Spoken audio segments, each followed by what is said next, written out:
Is that level? I can't fucking tell. Hi everybody, it is Julie. Welcome back to Pages and Pens. Today I am here to react to your assumptions about me. Let's jump right into it.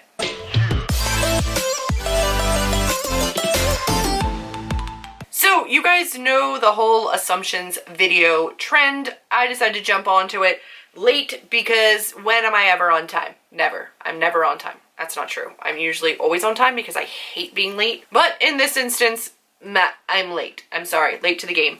I do have everything here on my phone because I had to take screenshots because it was forever ago and you lose them because Instagram. Here are your assumptions about me that we're gonna react to. I don't really think I'm gonna react all that strangely. I think these are pretty common. I didn't get anything like too out there. This one just straight made me laugh because it's from a friend of mine.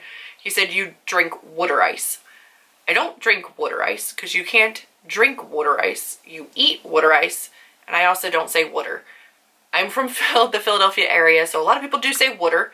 I don't. I still say water. And it was completely unknown to me that water ice is something that is specific to Philadelphia and the Philadelphia suburbs. Shout out down in the comments if you know what water ice is, because I only know it as water ice. Genuinely unaware at the age of 38 that it was called anything else. I thought everybody knew it was water ice, but it's like Italian ice. It was like the first day of spring and I was like, I went and got my free water ice, and they were like, what the fuck is water ice? And I was like, how do you not know what water ice is? Like, you don't have Ritas? You don't have, like, what do you do in the summer? And they're like, it's Italian ice. So no, I don't drink it because you eat it. You're an awesome writer and everybody will love your book. Debatable.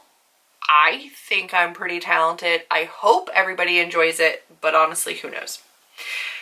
You're super close to Charlie and she loves hanging out with you. Charlie is my niece. You have seen her in countless videos, the First Sentence Challenge, our California vlog. So you guys know Charlie. Yes, I think Charlie loves me. I think she enjoys hanging out with me.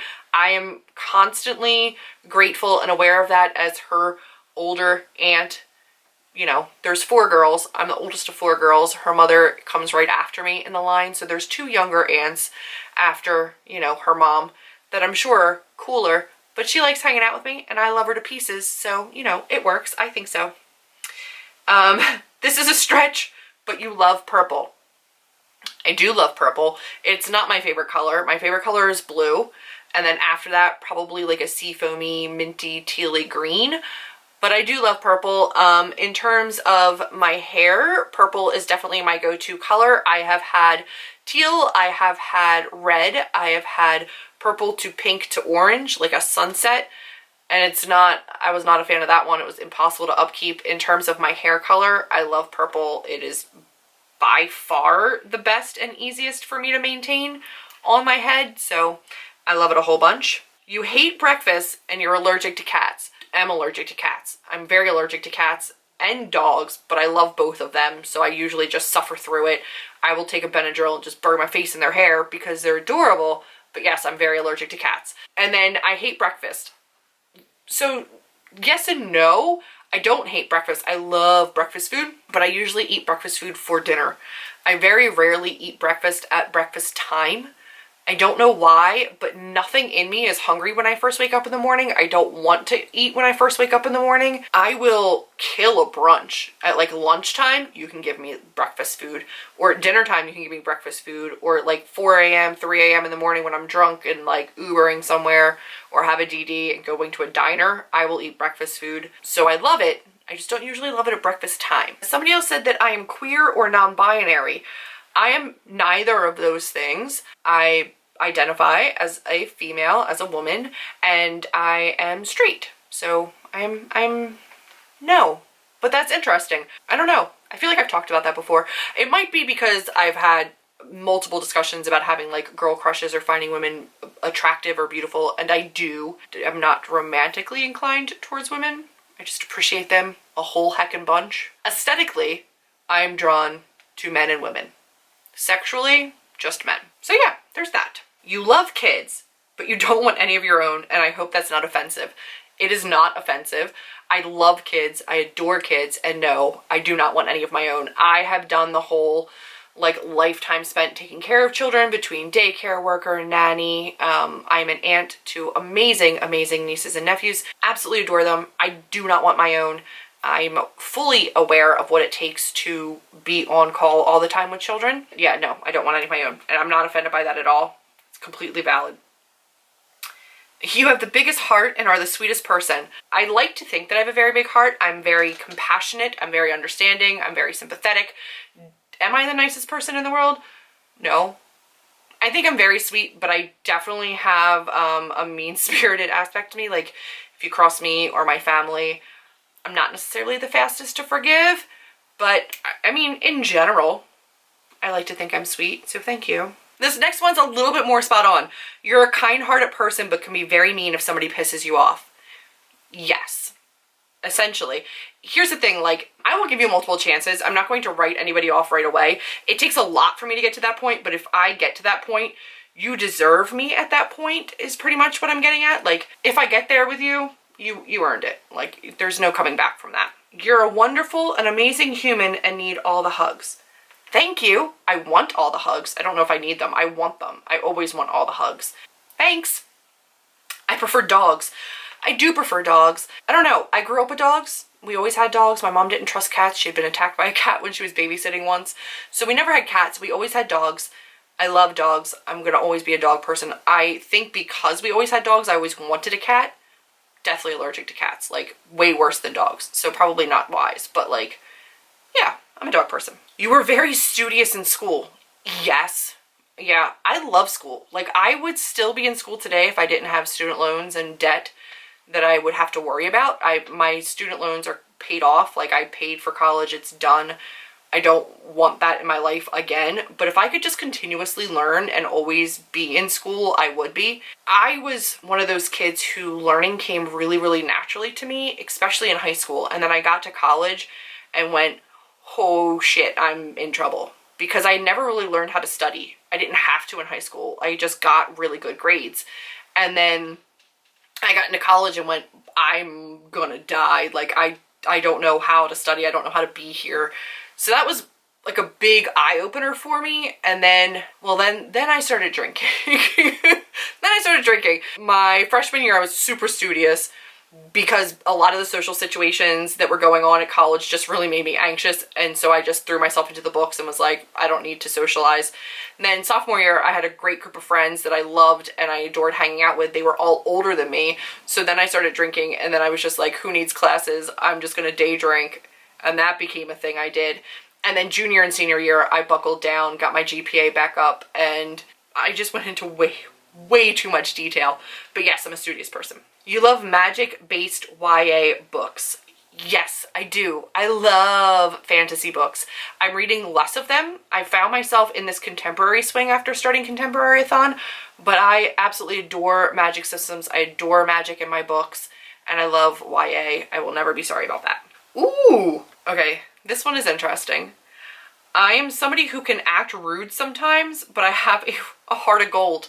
I don't ever intentionally come off as rude. Yeah, so I mean, I may occasionally say the wrong things or just come off like brisk or like abrupt. I tend to sometimes call it as I see it and not have very much of a filter.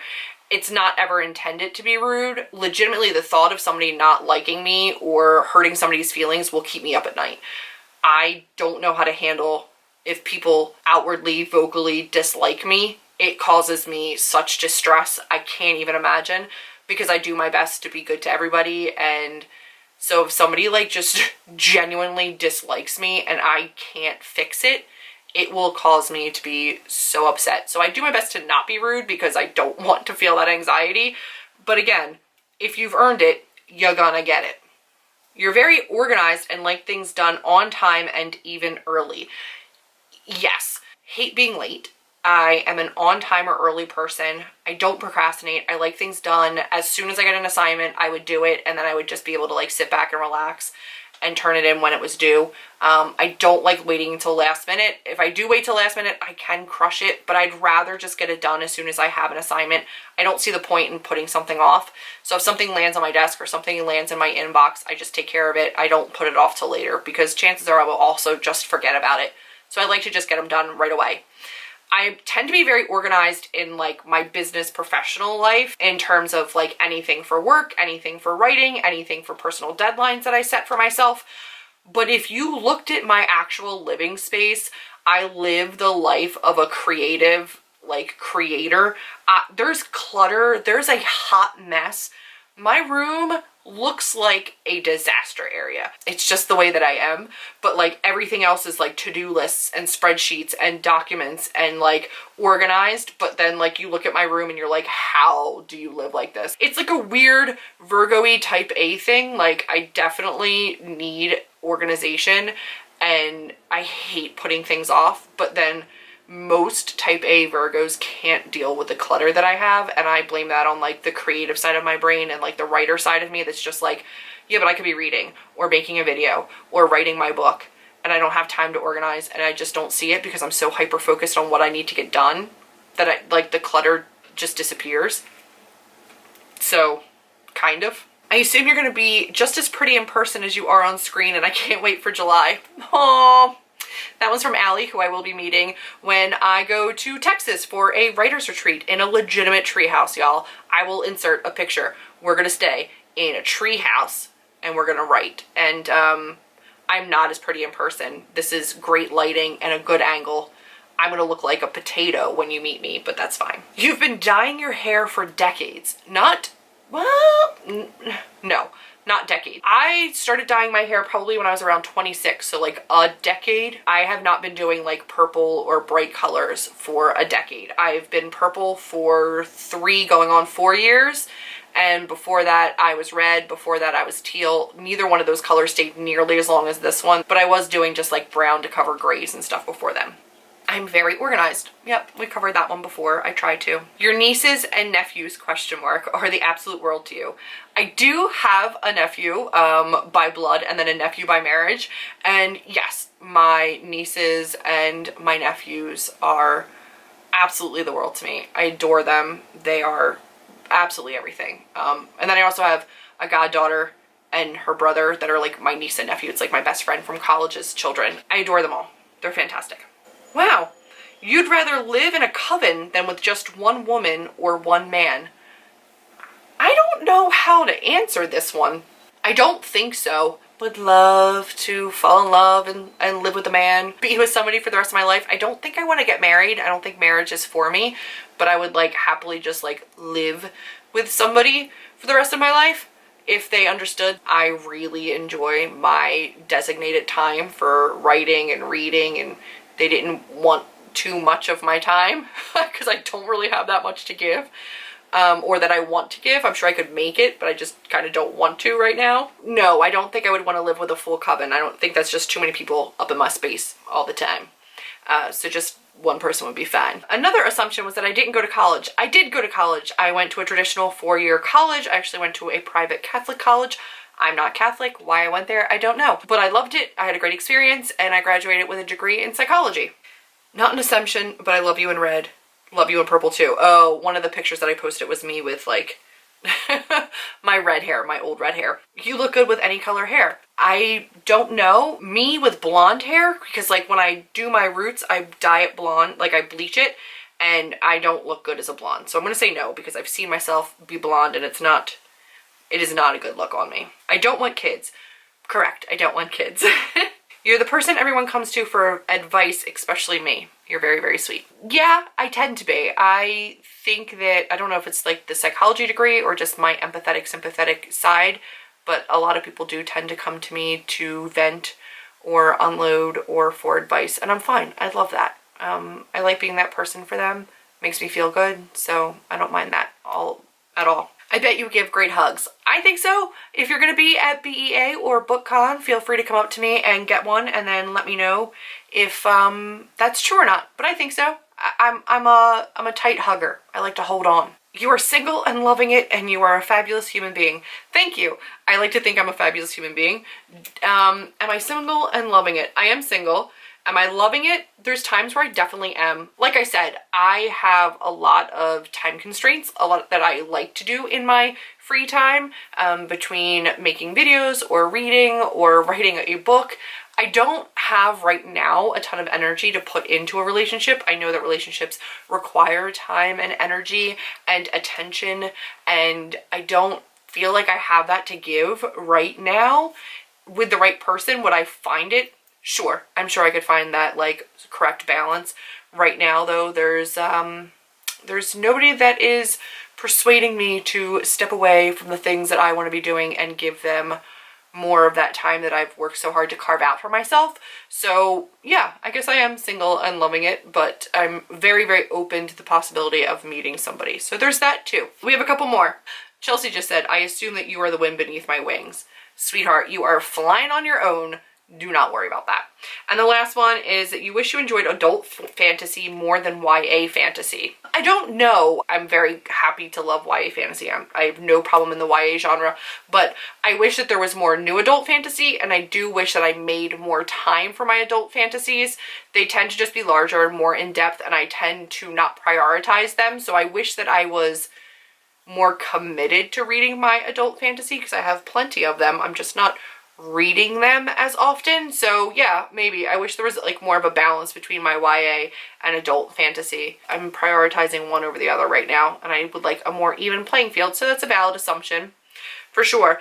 That is everything though for all the assumptions that you guys gave for me. Thank you so much to everybody who submitted one. I appreciate you so much, and it was fun. It was interesting for me to take a look at some of those and see what some of your assumptions were. And also, you guys are just incredibly kind and supportive and sweet. A lot of those were very, very nice, and I thank you for it. That has been it for this particular episode.